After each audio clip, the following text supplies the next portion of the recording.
Bismillahirrahmanirrahim. Assalamualaikum warahmatullahi wabarakatuh. Saya Masna Meitia dari kelompok 5 yang beranggotakan Armia Hadi, saya sendiri, dan Diana Eka Saputri. Di sini saya ingin mempresentasikan tentang peradaban Islam pada masa Daulah Bani Abbasiyah. Yang pertama, asal-usul terbentuknya Bani Abbasiyah. Terbentuknya Bani Abbasiyah dikarenakan pada masa pemerintahan Bani Umayyah banyak terjadi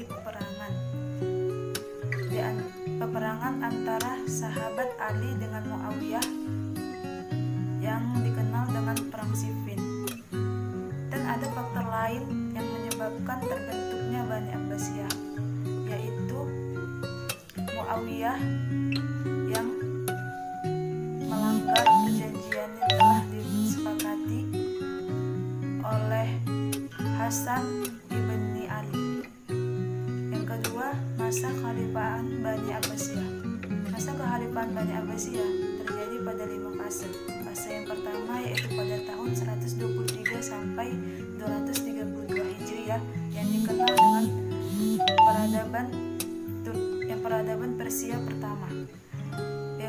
Yaitu fase kedua yaitu pada tahun 232 sampai 334 Hijriah yang dikenal dengan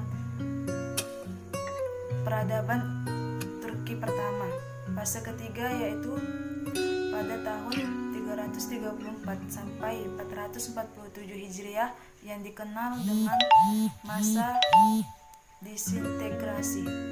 Fase keempat yaitu pada tahun 447 sampai 590 Hijriah yang dikenal dengan masa pemerintahan Bani Saljuk atau peradaban Turki kedua. Fase kelima yaitu pada tahun 590 sampai 656 Hijriah yang dikenal dengan fase lemah sampai runtuhnya Bani Abbasiyah. Yang ketiga, sistem pemerintahan Bani Abbasiyah. Sistem pemerintahan Bani Abbasiyah terdiri dari banyak bidang, yaitu bidang agama. Yang pertama bidang agama, yaitu fikih, ilmu tafsir, ilmu hadis, ilmu kalam, dan bahasa. Yang kedua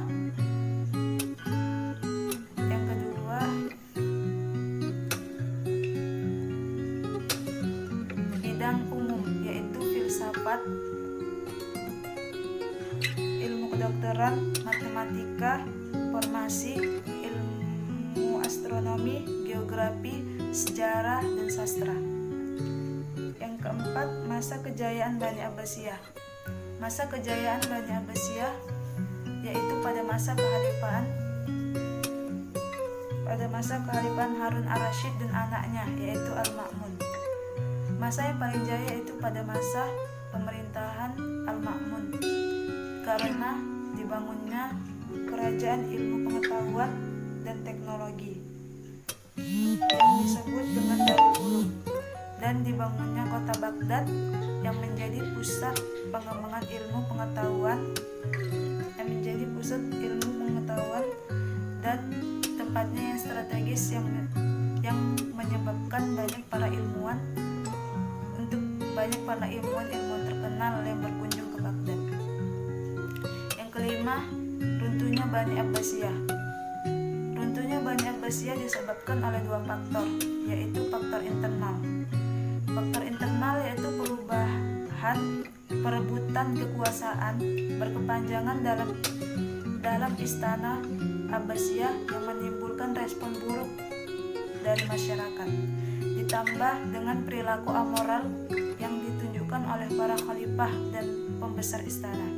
Yang kedua, faktor eksternal yaitu tumbuh pesatnya ilmu pengetahuan pada abad pertengahan yang menyebabkan umat Islam lengah dan menjadi hancur. Penyebabnya yaitu wilayah Abbasiyah yang terlalu luas, baru perang salib, serangan tentara Mongol, dan berdirinya Turki Utsmani. Hanya ini saja yang dapat saya sampaikan. Jika terdapat kesalahan, saya mohon maaf. Wassalamualaikum warahmatullahi wabarakatuh.